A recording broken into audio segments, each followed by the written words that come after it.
13 legislation only allowed commercial and industrial property owners to utilize this program. It doesn't allow any residential property owners to utilize an assessment area for energy efficiency improvements.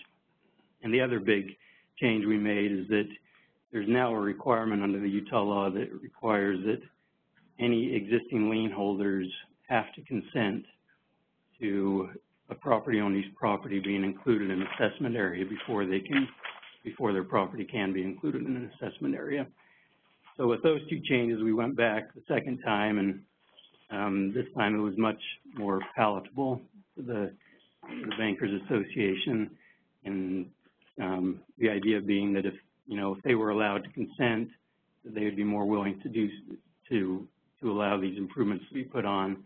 And I think the idea too is that in a lot of instances, the banks thought that if one of their property owners was going to have an assessment placed on their property, they would want to come in and have the chance to make the loan too, or to at least buy the bonds.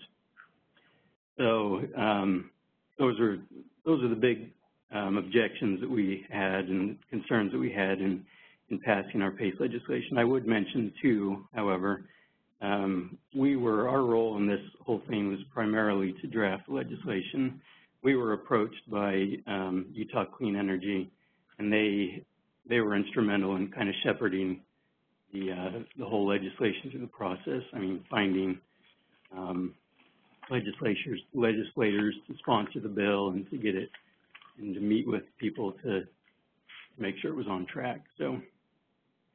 Thank you. And this is a state legislation, correct? That's correct. So are local government units, are they passing their own legislation as well? Do you see that in Utah? No, it's a statewide program.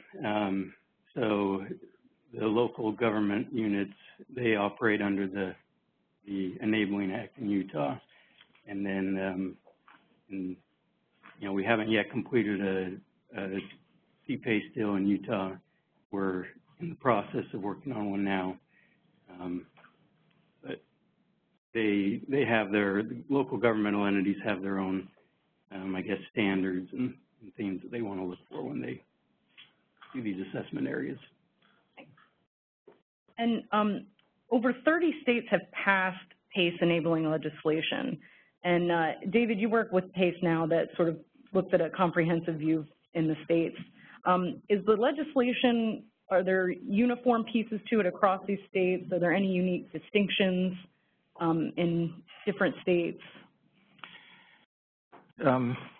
Yeah, people often ask us when they're interested in passing legislation. 31 states thus far have passed some form of PACE enabling legislation. Though Maine actually passed a bill they call PACE. It's really not PACE, so we should take it off our map. And so we're often asked for template legislation, and my usual response to that is that, you have 50 different states and 50 different state constitutions and ways of dealing with municipalities and ways of dealing with the whole concept of creating benefit districts in many cases where a local government, state or local or county government provides a benefit to a property owner that meets a public purpose that's paid for with an assessment. That's common in most states. I was talking to people in North Carolina recently. They said, North Carolina as a state has no history of assessments for those types of improvements at all. So the PACE legislation that they passed there was kind of a foray into a whole new way of thinking about how government provides benefits that are paid for with assessments, and that bill was actually passed with a sunset provision. They were so sort of concerned about this radical concept. The basics are as Jacob described, and there is a lot of variation around the edges. Most states have the variations are things about whether the assessment is pari passu on the same plane with property taxes, whether it might be subordinate to those but senior to mortgages. We, instead of providing template legislation, have a checklist that we make available to people that sort of lists all the things we've combed through and analyzed all the various PACE bills that have passed and categorize things. We have views on things that we think must be in PACE legislation, things like the link to a public purpose, that the lien is, you know, there is a lien which either immediately or eventually is placed on the property, that it's, you know, and collected along with property taxes, hopefully pari passu with them, that it's not extinguished if the property goes into default, that it doesn't accelerate, basics like that. And then we have a number of other, we have in this checklist sort of everything from soup to nuts that we've seen in various bills, and then we offer advice about things that we think must be in the bill, could be in the bill, things that we think maybe should be left to program design. So that's helpful. And Jacob mentioned that they needed to revamp their legislation to add lender consent. Yeah, I'd like to say something about that. I forgot. PACE is relatively new, and it started in 2008, 2009, largely with a focus on residential. And there were a number of pilot programs, two, Sonoma County in California and Palm Desert down in Southern California, and then Boulder County, Colorado, and Babylon, New York has a sort of a PACE variant. And that led to this broad interest. It's when I started working on a PACE program in Bedford. And the idea really kind of went viral, and a lot of states passed PACE-enabling legislation very quickly. In 2010, Fannie Mae and Freddie Mac and the Federal Housing Finance Agency, which regulates them, began expressing and voicing their concerns and disapproval. And, you know, unfortunately, we were in the midst of a housing market meltdown and a financial market collapse. And those two lenders, Fannie and Freddie and the FHFA, which had been established to regulate them, sort of the horse had gotten out of the barn, and they saw this, suddenly this thing that they've always characterized as a home improvement loan being placed in a position that was superior to theirs. They didn't like being subordinated. So they took some steps in 2010 that had a chilling effect on the residential marketplace. They said Fannie and Freddie won't buy a mortgage with a PACE asset assessment on it, and they won't consent to one. And that kind of put the kibosh on residential program development. So things began to shift towards commercial, and this notion that with commercial, for a number of reasons, it made sense for commercial property owners to go to their lender and get their consent. And so all PACE legislation that's passed since late 2010 has had this consent provision. It has all provided for PACE only for commercial buildings. And we have found that to date, over hundreds of projects have been approved. Over 80 mortgagees, different institutions that lend, mortgage lenders, have approved PACE projects, and our argument to them is pretty simple. It's PACE financing improves the quality of the building, improves the cash flow of the building if it's got tenants, improves its NOI, improves its value, so that your collateral just got more valuable because of the PACE project. And lenders are seeing that, and they're saying, okay. They're not saying okay 100% of the time, but we don't see lender consent as a major obstacle. Sorry to go on for so long. So now that we have enabling legislation in place, Jacob, can you talk a little bit about your CPACE financing that you're working on, what types of projects the legislation allows and what you're seeing? Yeah, sure. So in Utah, our legislation allows for two broad categories of improvements. One are called energy efficiency upgrades, the other renewable energy systems. Basically, what an energy efficiency upgrade is, any improvements that are attached to the property that are designed to reduce energy consumption. And then the renewable energy system is any sort of a device that's affixed to the real property that produces energy from renewable sources, such as solar panels or wind systems, things of that nature. Those are the two broad areas, and then our legislation also kind of has a catch-all. If the local entity decides that there's some other type of improvement that is an energy efficient improvement, it allows the local entity to approve that as an acceptable improvement as well. So.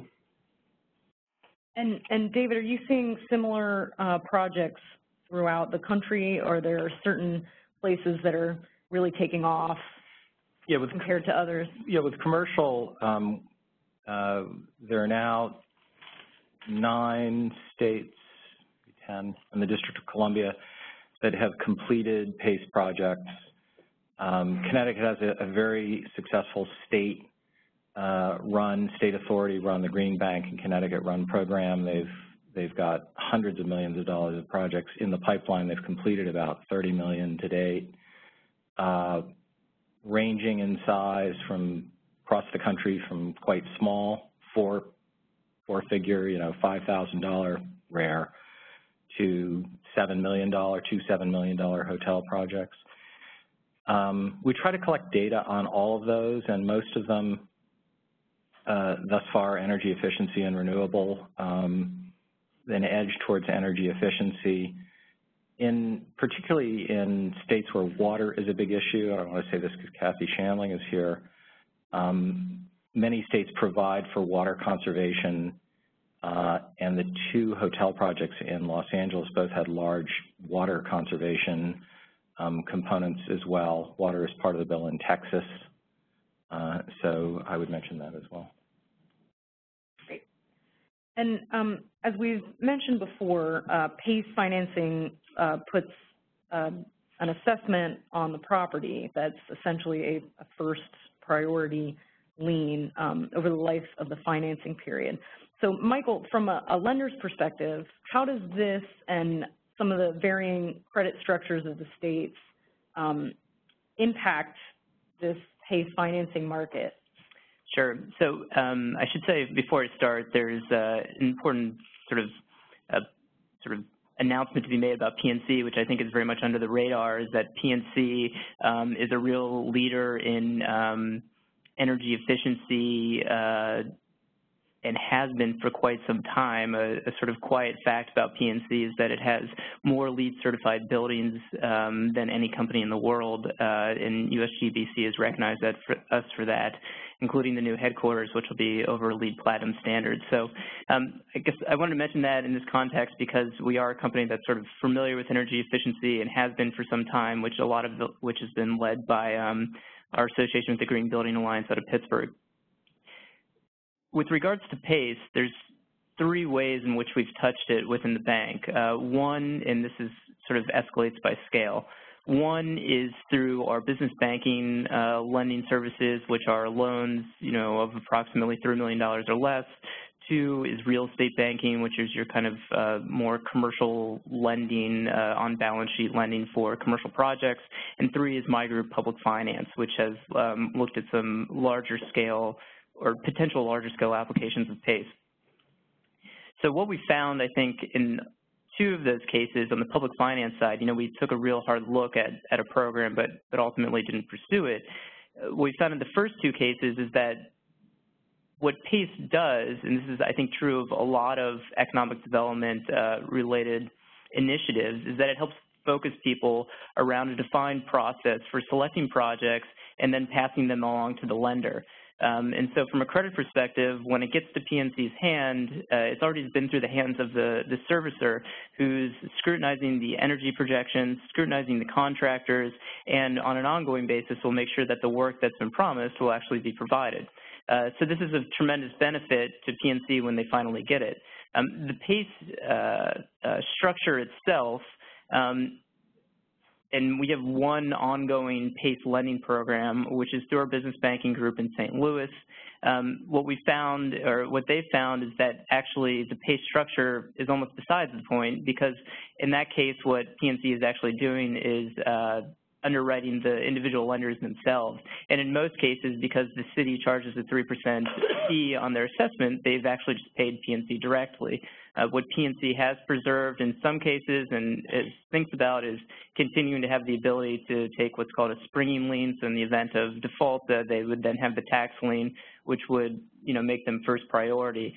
Regarding more generally that first priority question, in talking with my colleagues within the bank on the sort of commercial lending side, that continues. They definitely view it as a first priority lien, and but we're willing to explore it because they do understand in most cases that the improvements will have benefit to the property overall and helps with the value. So it might even be a case where if they're pursuing that, the bank or other banks might be interested in actually just refinancing because they know it has value.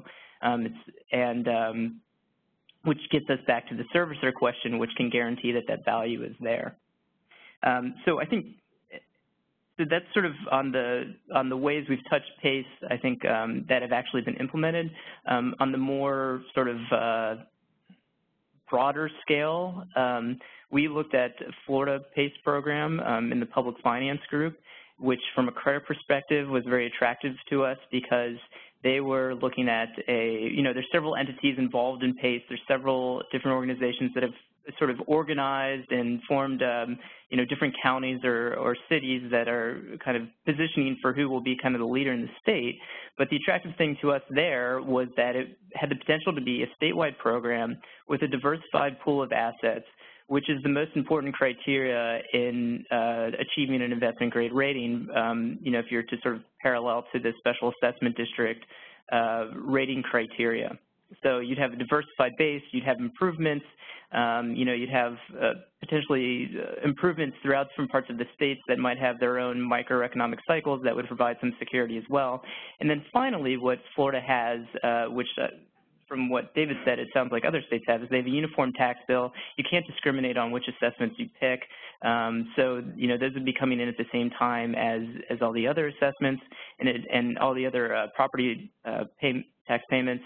And then finally, they have a very robust tax certificate sale program in Florida that provided additional benefit where for better or worse, the investors can receive a fairly high interest rate on those tax certificates. They're sold at par, so you didn't have a question of, your payment would be able to come in as the amount that it's assessed. And those are almost always oversubscribed, those tax sales. So from a cash flow perspective, it looked very good. It wasn't ultimately, I think they're still working on that. It wasn't ultimately some place that we chose to participate, and I think they continue to work on the program, and I think there's been some legal challenges, but from a sort of macro perspective, that definitely was a credit strength. Great. And just in general, sort of backing up, we've talked a little bit about this, but what are the main advantages to financing using PACE rather than traditional loan models? And this is for Michael and David and Jacob, if you want to. Yeah, I think I'll just sort of reiterate what I said before. I think the formalized structure with the servicer is probably the most valuable part of the whole process from the lender's perspective, because they're sharing in the underwriting and can help give comfort that every project that's coming down the pipeline is one that produces value. And I think, it's sort of yet to be seen rather PACE as it was intended can actually be fully implemented, where you have an assessment structure that survives multiple property owners, that allows for financing that would otherwise not be possible with an individual bank that's typically only willing to lend 7 to 10 years. Yeah, I think from the lender, from let's say from PMC's standpoint, if they're lending money to fund a project, they have a senior claim on the asset value of the project. So, and I'll use an example. Simon Property Group's a huge mall operator, a REIT that owns hundreds of upscale malls. I'm sure they have a number in Pennsylvania. They've done a couple of PACE projects thus far, and they have a commitment to do PACE at every property that they can throughout their portfolio in the U.S. and have a really ambitious program of implementing energy efficiency using PACE. So Simon Property has a mall that's got a value of who knows what, so $300 million or something. They do a $3 million PACE project, and the assessments are spread over 20 years. So let's say, I don't know, do you know the math quickly? I don't. So let's say the PACE assessment is, I don't know, $300,000 a year or something. Is that even ballpark? PACE assessment? Yeah, the annual assessment. For 20 years on what's the improvement? Yeah, on $3 million, something like that. So probably less. If something goes south with that building, if you're the lender, as long as they can sell the property for $300,000, and I just said it was like a $300 million mall, he's going to be money good. That's why PACE is really attractive to lenders. From the property owner's perspective, why does Simon like this? Simon likes this because it's 100% financing, including all the project development costs. They don't have to come up with a penny. It's 100% financing. It's long-term financing. If they go to a bank to get funding for a new roof or a new air conditioning system or lighting in the parking lots or whatever, they're going to get 5, 7-year money, maybe. So it's up to 20 years. It's up to whatever the useful life of the asset is. They don't have to pay it off if they sell them all. That's a huge plus to them. And the biggest thing of all is that because it's a property tax, assessment, it's probably much easier for them to pass that cost through to their tenants. So the tenants can benefit from the energy savings that the project produces, and they also pay their share of the costs. So what we found in talking to commercial real estate property owners, large and small, those are the features that distinguish PACE from other forms of other ways that they would have to fund these projects. And it's a message that's taken time to deliver. Everything is in marketing, right? You know, property owners can't use something if they don't know it exists or if it's not available to them. But we're finding that when we talk to people, more and more the light switches are going on and they're saying, wow, this is great. And that includes, you know, the sort of Class A, the Simons, the Forest Cities, the Blackstones, the big, you know, major, sophisticated, well-capitalized companies, as well as a whole raft of commercial property owners that don't have all the kinds of financing options those big companies have. So that's it, mainly. I would just add on to that. I think, you know, the best part about PACE, if implemented correctly, is that it, you know, it does survive a fairly long period, and you can get improvements that have a 20-year lifespan. And for that reason, really developing the structure so that we can go to the capital markets with it is essential because, you know, as has been alluded to, yes, there are some banks that will do long-term financing, but for the most part, they don't like to hold assets on the balance sheet much longer than 7 to 10 years. So, but the capital markets, meaning sort of if you're to sell bonds, tolerate a much longer maturity structure. So that's, I think, really the challenge to moving PACE forward is developing a structure with the cash flows, the security, and you know, the prior lender consent that allows us to go to the capital markets and achieve long-term financing. And you mentioned bonds. We've been hearing a lot in the news recently about green bonds and green bond issuances. And this is for everybody on the panel. Can you use green bonds for PACE financing, and is there an interaction there that would allow this to take off? Sure. So green bonds are, there are two things. One, they are part of a larger trend of green bond issuance that started with the World Bank, I think in 2010, maybe 2008. There's a little over $35 billion worldwide, you know, intended to reach I think primarily the target audience was kind of your European pension funds that have these social responsible investing mandates and provide some product to them. They've since migrated towards the municipal bond market domestically here, and with the idea that you can reach a broader investment base.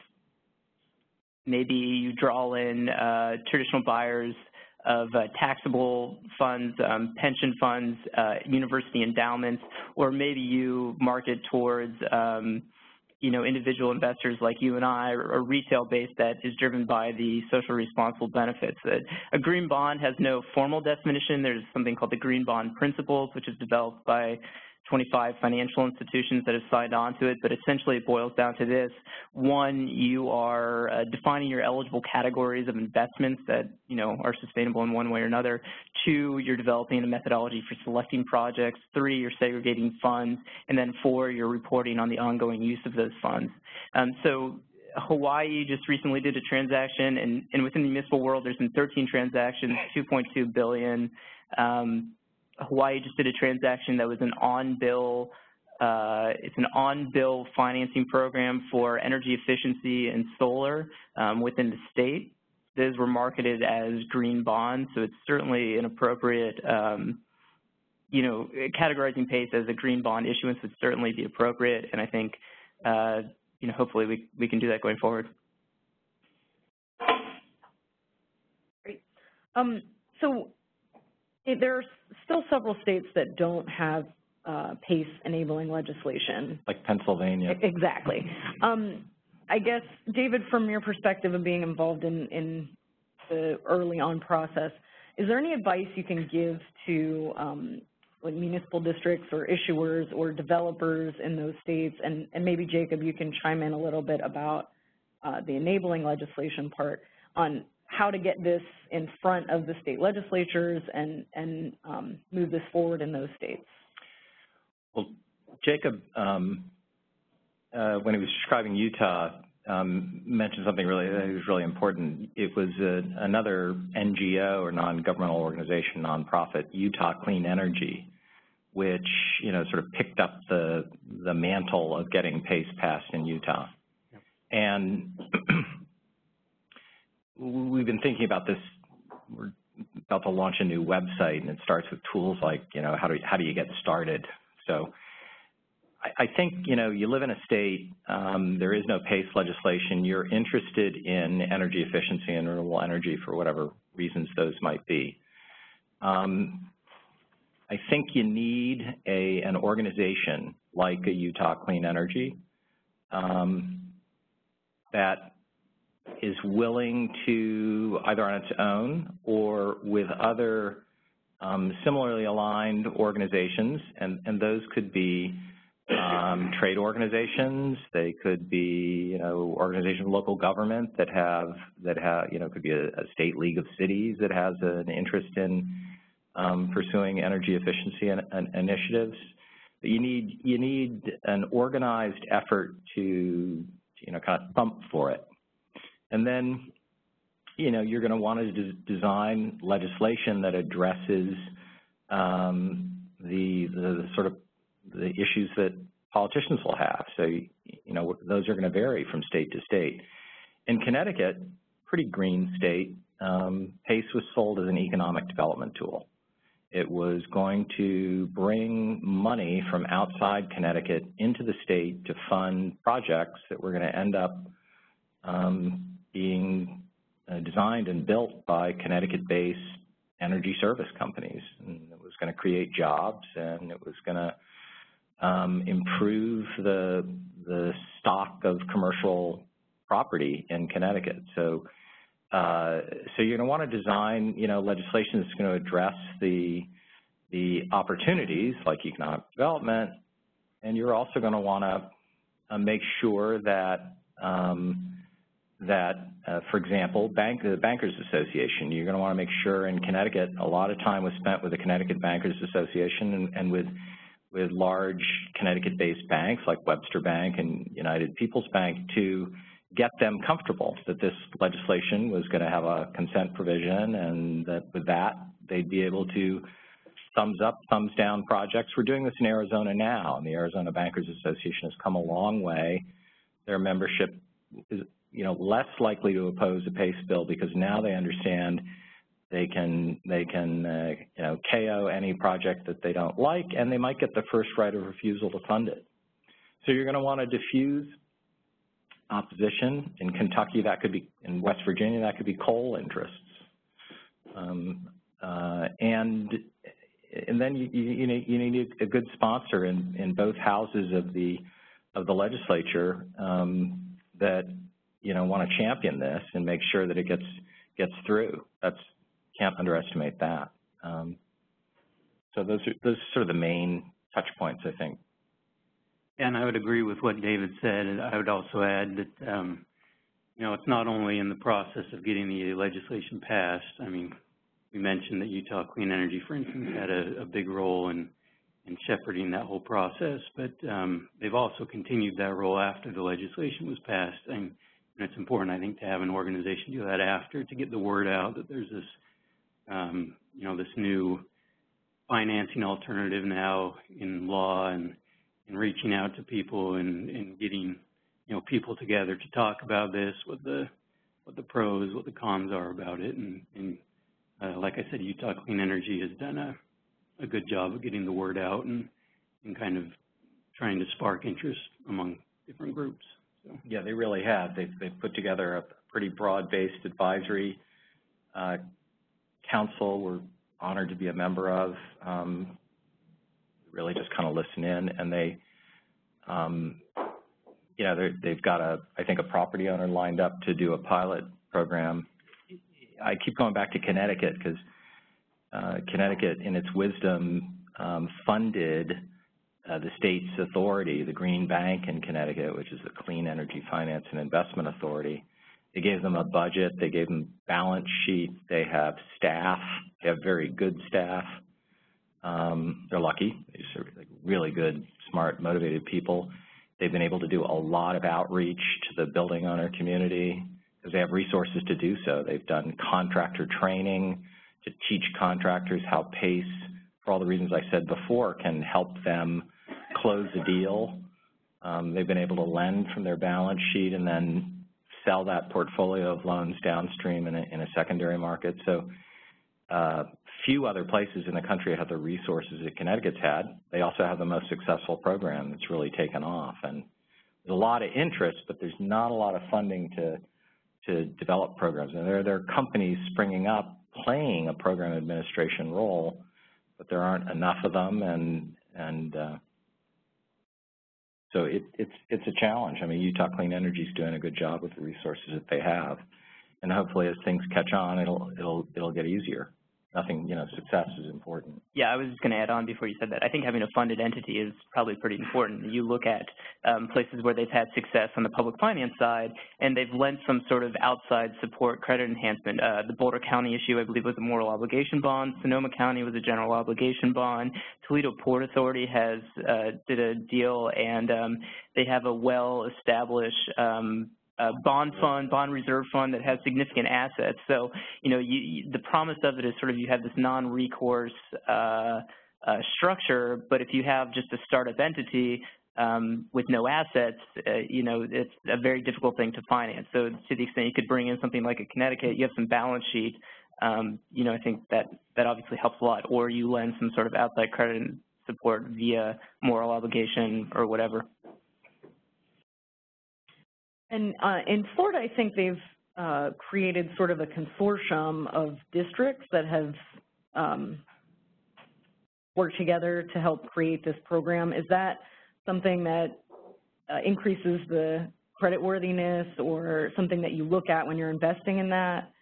Yeah, I think Miami-Dade has an organization based there that has several cities signed on, and then Florida PACE Agency has a number of counties that have been signed on.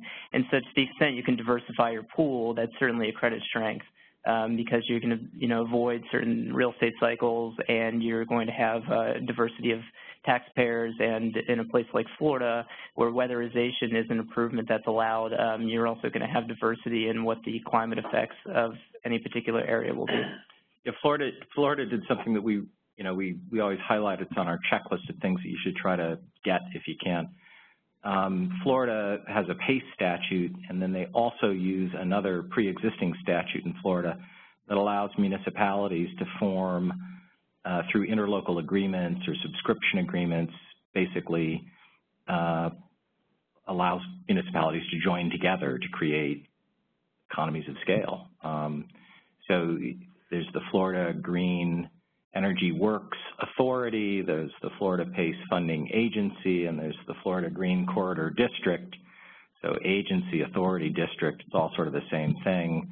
They're all ways in which municipalities can join together, and that's important because, especially in the early days or the small scale days of things when you can spread costs over a larger service area, that's helpful. So, yeah, and that's been my understanding of the Ohio program, is that they basically took their special assessment legislation kind of modified it on a very limited basis, and you can't do interlocals to join in a larger district. I'm not super familiar with it, but this is my understanding. Obviously, Toledo has had a lot of success. But I'm not super familiar either. The way things have worked, so Toledo is through the Port Authority, and I think the municipalities that fall within the Port Authority's service area, if you will, can participate. So it's more than just the city of Toledo.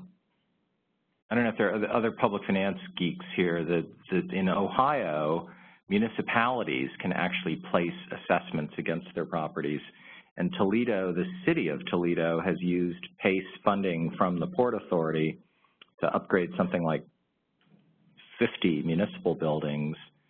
And they chose to borrow through the PACE funding because their general obligation funding state sort of cap, they were running up against their cap, they call it their credit card limit. So they were getting up near their credit card limit. So PACE basically became an off-balance sheet way for them to finance stuff that they wanted to use. It's a little unique to Ohio, I think. Might not be in some other states.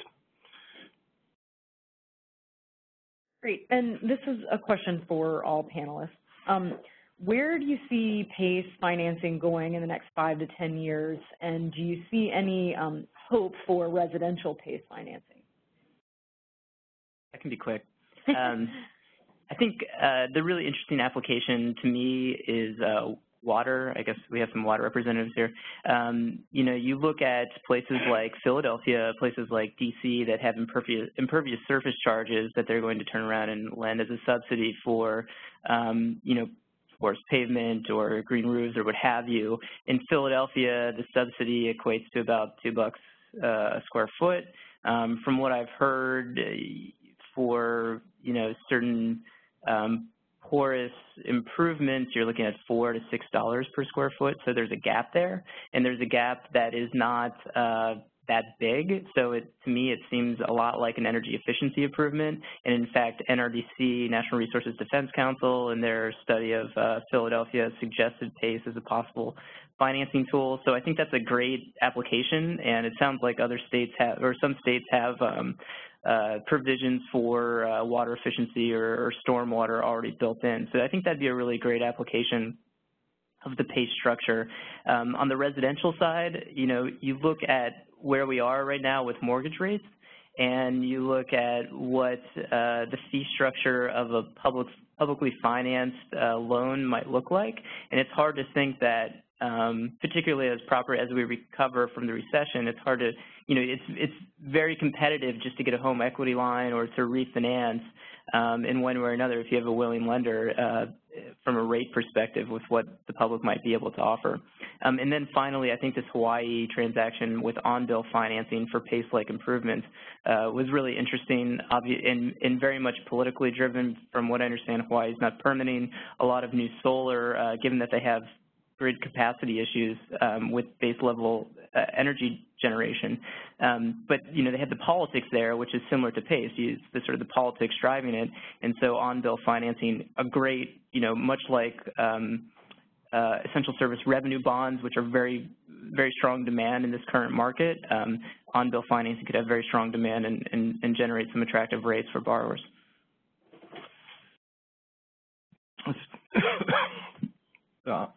Excuse me, brought me to my knees. I think the big story in this coming year is going to be residential. And in California this year, for a number of reasons, almost 80% of the population of California is going to be in cities and counties that have embraced and reignited their residential PACE programs. That's ongoing right now. So within the next few months, San Francisco, LA, San Diego, Sacramento, all of the other major population counties will be offering senior lien residential PACE funding to homeowners. The numbers coming out of California thus far, something like 25,000 homes, probably bumping up to about $500 million in financing, mix of solar. Solar is going to be very big. I think there's three reasons for this. One, in California, senior lien PACE never went away. Sonoma County and a program that launched around the time of the FHFA crackdown, the HERO program in Riverside County, Southern California, just went full speed ahead. They just said PACE is a legal, valid form of financing projects that have important public policy goals. The state of California is concerned, energy efficiency and renewable energy. And it's legal in California, and we're going to offer it. And second reason, strong political leadership from the governor, the legislature, the state treasurer, the creation of a reserve, state-funded reserve. The state said, look, Fannie, Freddie, any other mortgage lender, if you're worried about losses from a PACE financing, we're putting a $10 million reserve in place, and we'll compensate you for losses. File a claim, and if it meets the criteria set up by the reserve program, we'll compensate you. Third reason, I think the FHFA, Fannie Mae, and Freddie Mac have just been silent. They've expressed their continued disapproval, but they've done nothing. In fact, Fannie Mae and Freddie Mac are buying mortgages that have PACE assets on them. I don't think they have any way of identifying them, to tell you the truth.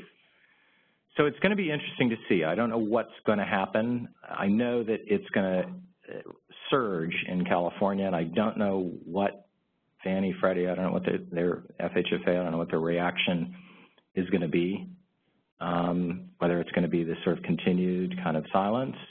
We don't like it, but it's pretty hard, I think, to stand in front of good mortgage-paying customers. I mean, how do you go to a homeowner who's current on their mortgage and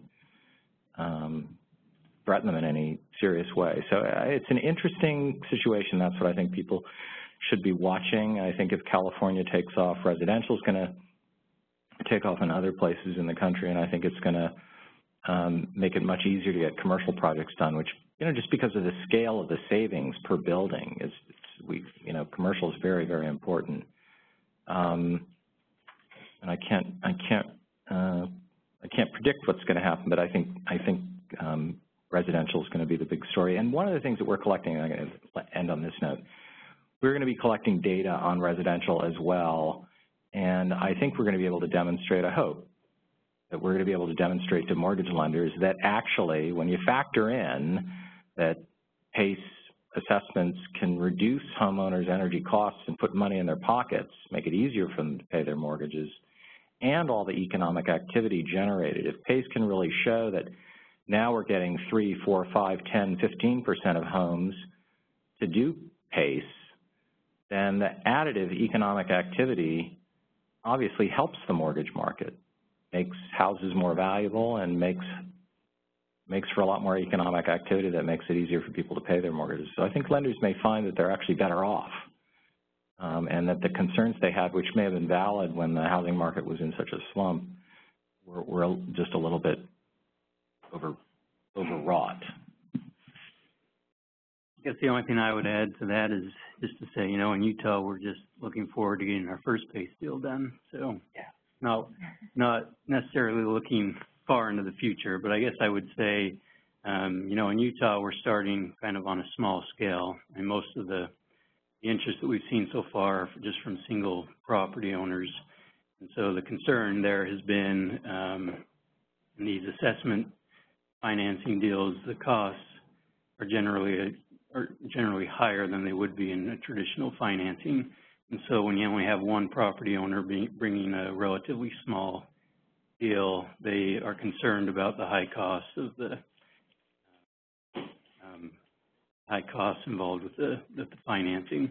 I guess I would say, once we were able to get a few smaller deals done, we'd like to see, more property owners getting on board where we could, include more property owners in a single assessment area to create greater economies of scale, as has already been mentioned. And so that's what we're hoping for, and that's where we hope to see it go. Thank you. At this time, we have a couple minutes left for questions from the audience. And I'll repeat the question so everybody can hear. A couple of questions will all combine into one. One, what's it going to take to get PACE renamed properly, PACE-2, Property Access Clean Energy and Water Bonds, which if you look at the original writings of PACE that were written by the two founders of PACE, they talked about it being Property Access Clean Energy and Water Bonds, but they called it PACE rather than PACE-2. And what's it going to take to get Congress to move forward again on the PACE guarantee program that started with two congressmen from New York State, and then because of other things that were going on, sort of got buried. Let alone, this is for David, what's it going to take to get New York's PACE program moving forward again? Well, there's little chance of changing the name. I'll just dispense with that quickly. We'd like to see water, I think, included in more bills. We mention that to anybody that's passing legislation that thinks it's appropriate and that might want to amend an existing state's bill, if that makes sense. And I think there's little chance of any action in Congress. There have been a number of bills now, 3. There's one in the House now. It's not something that the leadership in the House has embraced. And so I see little chance of that. And the New York program has been slow to get going for, I don't know, for a number of reasons, but they can sign up any municipality in the state, in addition to the ones that are already on board. And they're working on a number of projects. Hopefully we'll be closing a handful in the next 6 months. So I'm optimistic, guardedly. I'm Roger Clark with the Reinvestment Fund. Is anyone keeping data on the number of lien holders who are vetoing projects? We've been doing energy finance. We'll even take a second position, but there have been banks that don't play well with others. HUD is at the top of that list in some cases. And so I worry if you're coming in as a senior pari passu lien holder, there'll be folks that won't be able to move forward because their bank won't approve it. Do we know how many how many times that's occurring? So we've tried to get data on every project, so that's every building, on the commercial side, residential, different story. And everybody in our universe, the world is still small enough, and though we're small, we're able to be in touch with just about everybody that's doing senior lien PACE. And everybody recognizes that it's important to get us data. It's still tough to get it because people are understaffed and some people, kind of secretive about things. So we have a good database on lenders who've approved projects. We don't get very good data on projects that get turned down. We've had some anecdotal stories that we've heard that, are just stories that you hear. XYZ bank turned this down, and there was a reason. We could see it from their side. So I think, that same bank has approved projects. I think we've also heard about some lenders that are just like, no way, end of story. We would like to know about those because we want to be able to tell people in the PACE world, don't waste your time on a project that lender's involved with. And I'll close by saying that actually, I think it was one of the hotel projects in Los Angeles, might have been the Hilton project. The existing lender said no, and the property owner said, okay, I'm going to refinance the project with another lender who'll say yes. And that's what happened. So that's about everything I can say about lenders. I did a quick survey internally, and no one was really familiar with instances in which we'd been asked for consent. So I don't know what that says one way or another, but we do. That could be a result of having, strong equipment finance leasing services for folks choosing to pursue energy efficiency improvements. Could be some other services. Michael, I don't know what it's like at PNC, but I can tell you, and maybe you have some insights, but I can tell you another large lender, well, it's Wells Fargo. The people at Wells Fargo that we worked with for a long time told us something that was really interesting to me. They said there's like 12 different commercial real estate silos at Wells Fargo. based on geography, based on types of properties, you know, and those 12 silos act kind of independently. There's no Mr. Big in commercial real estate that lays down a policy that applies across the board for everybody. And then when you think of the number of individuals at an organization like a big lender like Wells Fargo, you know, there's some lenders there that haven't even heard of PACE. So it's you know, it's slow going these days, but we're encouraged because when programs are engaging with the existing mortgage lender, we're finding that more often than not, certainly, good projects, good quality projects get approved for a wealth of reasons, you know, that I'm sure you could imagine. Not what it's like at PNC. Sorry? It's kind of a softball. But we actually have a great working relationship with all parts of the bank. I work in public finance. I regularly speak with people in tax credit equity, agency finance, real estate banking, equipment leasing. So I from the quick survey, I feel like I have a decent understanding of what's out there. Well, I didn't mean they were fractious at Wells Fargo. I just meant that there were a lot of different oh, yeah, sure. A lot of the different commercial lending real estate group that act independently of each other. For the most part, we are pretty good about that. Helps being a little bit smaller. Good. Two questions which maybe have already answered, but I want to, I'm a little fuzzy on it. So one, at least in Utah, it's not merely a right of first refusal that a senior lien holder gets. They can kill it for any reason. Is that sort of the norm? That's correct. In order for the property to even be included in an assessment area, they first have to have the existing lien holders consent to that inclusion. And I guess the second issue is I'm just curious about the opposition that I guess maybe David was talking about coming from Fannie Mae and Freddie Mac. So it didn't stop California. What are other states doing? Are they saying, no, we're going to go ahead with it? You know, so you're saying that Freddie Mac, Fannie Mae are being silent. That was really interesting to me on the residential piece. So in Florida, some of the PACE program providers, Y Green Energy Fund, which is a company based in California, runs one of the programs in Florida, and the Florida PACE Funding Agency, all of the program administrators in Florida say that they are prepared to offer financing for homes in Florida, and there has been small-scale lending done to homeowners in Florida. In New York, in Babylon, New York, out on Long Island, Babylon's had a PACE-like program, won't get into the weeds on that, for a long time that, to my knowledge, is still operating with no repercussions or consequences. So those are the only 3 states that I'm aware of now. I think in other places, again, the town of Bedford, New York, where I'm on the town board, we have a law that would allow us to offer senior lien PACE. It's a matter of somebody, you know, organizing it and getting it going, and it's a matter of my board colleagues saying, let's put a financing program in place that the town will be behind, that will, you know, extend financing to homeowners. Well, what if one of those homeowners gets a payoff notice from Fannie Mae or Freddie Mac? Do I want to read about that in the record review?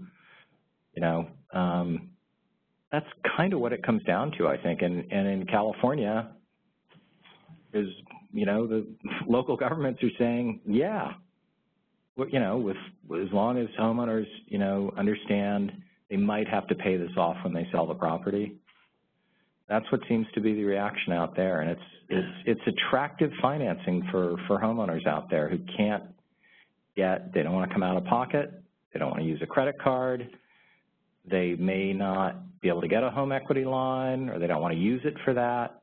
So even at 7%, homeowners are saying, yeah, I can be cash flow positive with this. There's something I want, solar, or I need a new HVAC system. It's been attractive. We have time for one more question in the back. Hi. Hi. Thanks for setting this up. This was a little too close to the mic here. Really enjoyed the seminar thus far. Quick question on the PACE program. Has there been any sort of tax-exempt type issuance, or is it just primarily taxable? Those issues we mentioned, Sonoma, Toledo, well, actually, those were both, I believe it was actually they were, taxable, I think. yeah, but weren't they clean energy bonds? They were subsidy bonds, so they were essentially, QECBs? Yeah, so I think that they were essentially a tax, there were some stimulus era programs that allowed subsidy for what would otherwise be tax-exempt bonds that were paid directly. So they were essentially tax-exempt bonds. Boulder County, I don't know. I think all the PACE deals have been taxable, and in some they've applied this QECB where the federal government pays a big percentage of the interest cost, so that lowers the interest cost to the borrower. The city of Toledo, for its municipal buildings, could have gone tax exempt, but they ended up selling them taxable. There wasn't much of a rate penalty because the buyer of them is used to buying taxable bonds. I mean, the other thing is well, all the lawyers in the room can tell you more about it and more officially than I can, but, you know, there are certain restrictions on private uses within tax-exempt bonds, and these very clearly are private uses or private beneficiaries and private payers of the bonds, which are kind of the two tests for tax exemption. Yeah, there is the possibility, though, of, for instance, if you were a property owner with a 501c3, and there's a possibility they could be issued tax exempt. Interesting. One last question. On the commercial side, it seems pretty undeveloped. I mean, what do you anticipate is necessary to get that moving? I mean, is it just getting people to... Pretty undeveloped, meaning slow to take off? It sounds like from what you guys are saying that it's pretty far behind residential. I'm sorry? It's behind residential? Well, residential got mainly stopped, but is surging in California now. So we'll see what happens with residential over the next year and whether that starts to spread out throughout the U.S. Commercial's been slow to take off. Commercial projects are you know, a house is a house, big, small.